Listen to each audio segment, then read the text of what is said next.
ప్రైస్తలా దేవునికి మహిమ కలుగును గాక.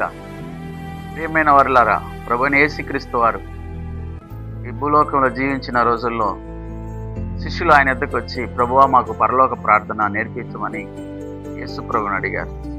మత్తయి సువార్త 6వ అధ్యాయంలో యేసుక్రీస్తు ప్రభువారు వారిని చూచి ఆయన పరలోక ప్రార్థనను వారికి నేర్పించుంటున్నాడు. మనం చూసినట్లయితే, పరలోకమందున్న మా తండ్రి, నీ నామం పరిశుద్ధపరచబడను గాక, నీ రాజ్యం వచ్చును గాక, నీ చిత్తం పరలోకం నెరవేర్చున్నట్లు భూమి యందు నెరవేరును గాక అని మత్తయి సువార్త 6వ అధ్యాయంలో 9వ వాక్యం నుంచి మనం చూస్తే ఆ ప్రార్థన దేవుడు నేర్పించాడు. పరలోకమందున్న మా తండ్రి, నీ నామం పరిశుద్ధపరచబడను గాక. మన అనుదిన ప్రార్థన జీవితంలో మొదటిగా మనలను మనం శుద్ధీకరించుకోవడాన్ని నేర్చుకోవాలి.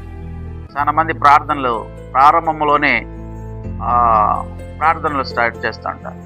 ప్రారంభంలో మనము దేవుని సన్నిధిలో వచ్చి మనము ఆ దేవుని పాదాలు పట్టుకొని విజ్ఞాపనలు చేయాలి. మరి ఆయన యొద్ద విన్నపములను మనం అప్పగించాలి. తండ్రి, నీ నామము పరిశుద్ధపరచబడునుగా. కానీ యేసు ప్రభు వారు ప్రార్థన ప్రారంభంలో శుద్ధీకరణ గురించి చెప్తున్నాడు.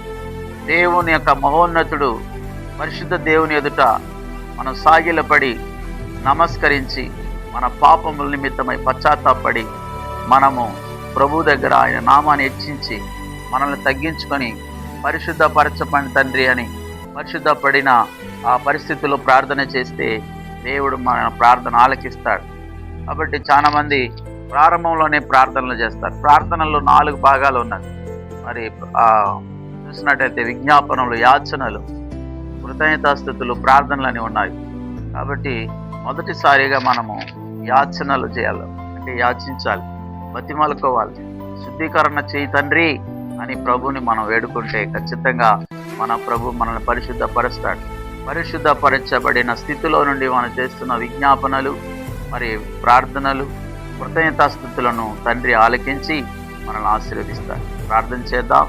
మహాపరిశుద్ధ తండ్రి, నీ ప్రేమకై స్తోత్రాలు, వందనాలు అయ్యా. పరలోక ప్రార్థనలో నీ నామం పరిశుద్ధపరచబడను గాక మీరు నేర్పిస్తున్నందుకు వందనాలు. ప్రతి ఒక్కరు కూడా శుద్ధీకరించుకొని దేవుని నామాన్ని హెచ్చించి అయా మమ్మల్ని తగ్గించి ప్రార్థన చేసే కార్యక్రమాన్ని, ఆ యొక్క దైవిక మర్మాలు నీ బిడ్డలకు తెలియపరిచి ప్రార్థన చేసి నీ యొద్ద దీవించబడుటకు సహాయం చేయమని యేసు నామములో ప్రార్థిస్తున్నాను తండ్రి. ఆమేన్. ఆమేన్. God bless you.